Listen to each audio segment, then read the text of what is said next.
తెలంగాణ ఉద్యమంలో జర్నలిస్టులు కీలక పాత్ర పోషించారన్నారు సుప్రీంకోర్టు మాజీ న్యాయమూర్తి జస్టిస్ సుదర్శన్ రెడ్డి. హైదరాబాద్ బషీర్బాగ్ ప్రెస్ క్లబ్లో తెలంగాణ ఉద్యమ జర్నలిస్టుల కార్యాచరణ సమావేశంలో ఆయన పాల్గొన్నారు. ప్రభుత్వాలతో పోరాటం చేసి జర్నలిస్టులు వారి హక్కులను సాధించుకోవాలన్నారు. రాష్ట్రంలో నియంత పాలన అంతమైందన్నారు టీజేఎస్ అధ్యక్షుడు ప్రొఫెసర్ కోదండరాం.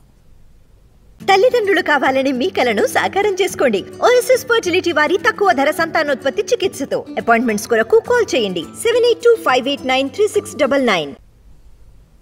హైదరాబాద్ నగర కోత్వాల్ కోదండరామ్ గారు వీళ్ళంతా హైకోర్టుకు పోయి ఇందిరా పార్క్ దగ్గర ధర్నా చౌక్ లేకుండా చేయడం అనేది అప్రజాస్వామికి, రాజ్యాంగానికి విరుద్ధం అని నెత్తి నోరు కొట్టుకొని వాళ్ళు ఏదో తంటాలు పడుతుంటే కోత్వాలే కదా, అప్పుడైనా ఇప్పుడైనా ఎవరైనా ఒక 10 పేజీల ప్రమాణ పత్రం దాఖలు చేసిండ్రు.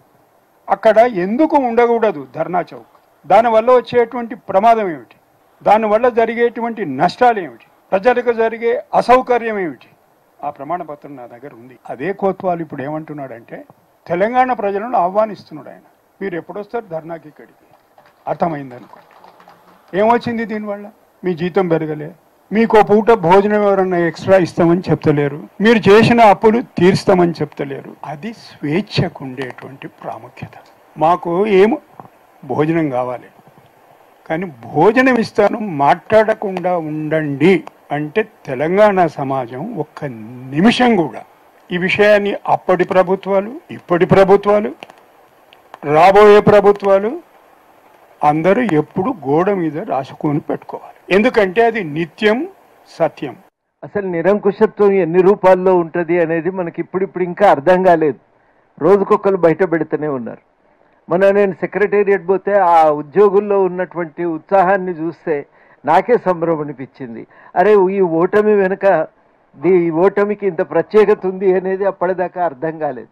అదేదో ఒక వ్యక్తి పదవిలోంచి దిగిపోయిందని కాదు, ప్రతి వ్యక్తికి తెలంగాణలో మొట్టమొదటిసారి స్వాతంత్రం వచ్చినట్టుగా ప్రతి ఒక్కరు కూడా భావిస్తూ ఉన్నారు. ప్రతి ఒక్కరు భావించటమే కాదు, మాట్లాడుతుంటే నిరంకుశత్వం ఎన్ని రూపాల్లో ఉంటుందనేది కూడా అర్థమవుతా ఉన్నది.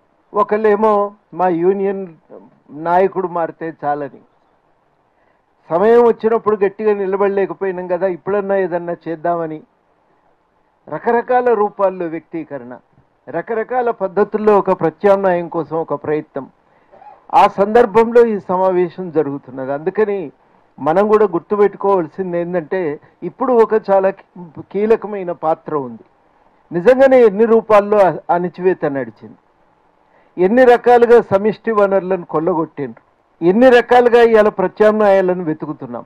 చూస్తే అన్ని మామూలు అణచివేత అనిపిస్తుంది, కానీ కొన్ని మనం ఆలోచిస్తే చాలా ఒక అవగాహన కూడా సంపూర్ణంగా మారిపోతుంది.